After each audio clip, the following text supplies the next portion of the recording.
मांग जो करने को जो है, क्यों आप सड़क पर उतरे? भैया आप हमेशा आप पैसा के लिए सब गोरख धंधा करिएगा, नियमावली कुछ होता है, नियमावली बनाइएगा कुछ, पॉलिसी बनाइएगा कुछ। आप ही की जांच एजेंसी गलत यदि करती है तो आप बच्चों की ज़िंदगी कैसे थोपोगे?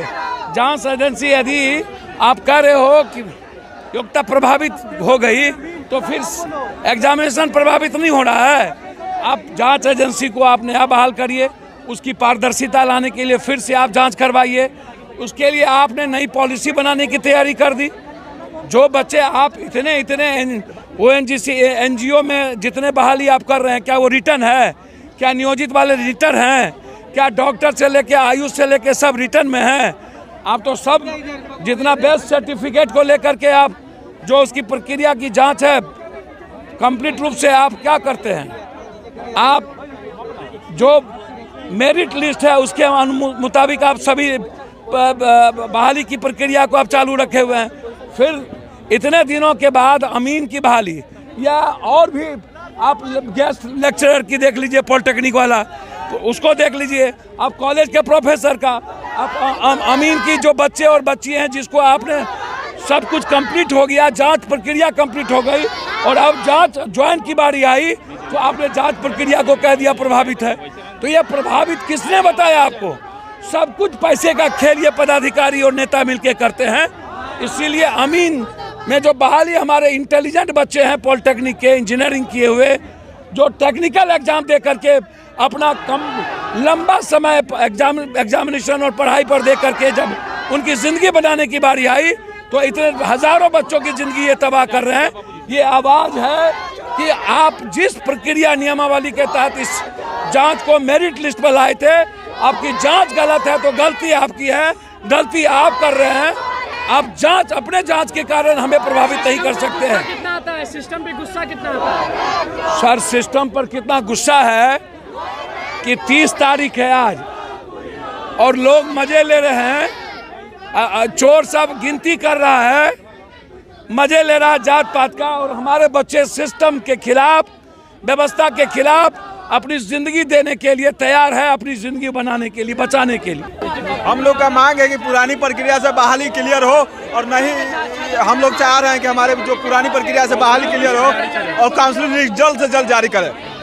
जी हम लोग का मांग है कि 2019 का जो नया नियमावली थे उसी के अकॉर्डिंग हम लोग का बहाली हो और काउंसलिंग लिस्ट जल्दी से जल्दी जारी करे सरकार। क्या लगता है तेजस्वी यादव आप लोगों की मांग को पूरी कर पाएंगे? पूरी कर पाएंगे, क्यों नहीं पूरी कर पाएंगे, जरूर पूरी। तेजस्वी यादव से आप लोगों की बहुत उम्मीद है क्योंकि हम लोग वोट दिए हैं उनको। तेजस्वी यादव से उम्मीद है? बहुत उम्मीद है, बहुत उम्मीद है। क्या लगता है आप लोगों की मांग तेजस्वी यादव पूरी कर पाएंगे? बिल्कुल करना पड़ेगा मैम, बिल्कुल करना पड़ेगा। जब पूरी प्रक्रिया हो गई उसके बाद सरकार बोलती है कि एग्जाम लेना है, ये कैसे? ये हम लोग के साथ अन्याय कर रहे हैं। ये एग्जाम नहीं होना चाहिए, पुराने नियमावली से ही पूरी होनी चाहिए।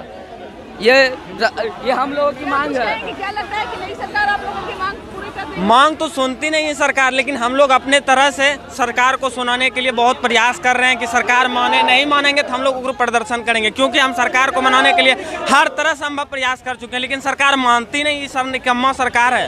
ये सरकार एक बार हम लोग तेजस्वी जी के पास भी गए थे तो वहाँ बार यही वहाँ बोला कि पहले आश्वासन दिया कि हो जाएगा। जैसे हम लोग वहाँ से निकले फिर बोले कि जैसे है हम लोग फिल्टर करके लेंगे। सरकार तानाशाही कर रही है, चलती हुई बहाली में नियम को जो है वो बदला जा रहा है, जो कि सरासर गलत है। सुप्रीम कोर्ट का आदेश है कि चलती हुई मैच में नियम को नहीं बदला जा सकता है। ये सरकार पूरी तरीके से तानाशाही कर रही है, जो नहीं चलेगा। हम लोग को पुरानी नियमावली के अनुसार से बहाली को पूर्ण किया जाए।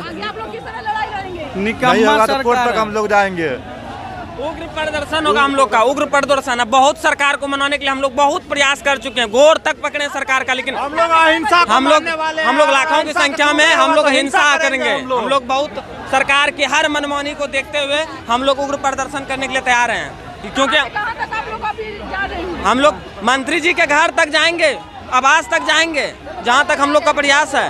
लगातार बच्चे जो हैं वो सड़क पर उतरे हुए हैं, जो अमीन के बच्चे हैं। साफ तौर से इन लोगों का मांग है कि सरकार जो पहले जो वैकेंसियां लाई थी, जिस तरह से हम लोग पूरी प्रक्रिया को पूरी किए हैं, आगे हम लोगों को जो है रिक्त पदों पर नियुक्त किया जाए। और अब ऐसे में जाप सुप्रीमो पप्पू यादव उन अभ्यर्थियों के साथ सड़क पर हैं। आगे आने वाले समय में अब देखने वाली बात होगी कि सरकार इन मांगों को पूरी करती है या नहीं। इस कर बस इतना ही। बने रहिए न्यूज़ 4 नेशन के साथ। तब तक हमारे चैनल को सब्सक्राइब नहीं किए तो कर लीजिए। धन्यवाद।